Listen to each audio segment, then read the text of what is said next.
Charging your phone to 100% every time can gradually reduce battery health over the years.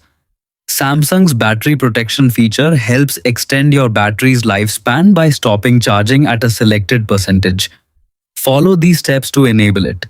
Open the settings menu from your home screen or app drawer. Scroll through the settings menu and tap battery.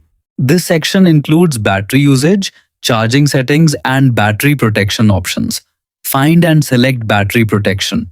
If this option isn't available, make sure your phone supports the feature and is updated to the latest version of One UI.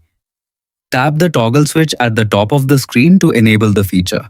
Once enabled, your phone can automatically stop charging before reaching 100%. Select maximum mode.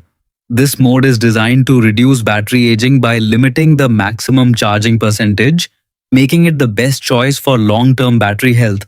If your phone is running One UI 7.0 or later, you'll see a slider that lets you choose a charging limit of 80%, 85%, 90%, or 95%.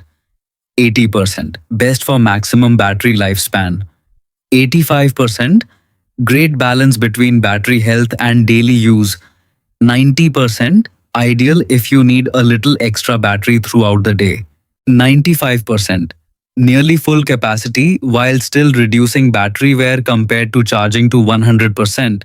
On One UI 6.1, selecting maximum mode automatically limits charging to 80% and no slider is available. On older One UI versions, the feature may be called Protect Battery, which automatically stops charging at 85%. Your battery charge limit is now enabled. Enjoy better battery protection and improved long-term battery performance with this simple setting.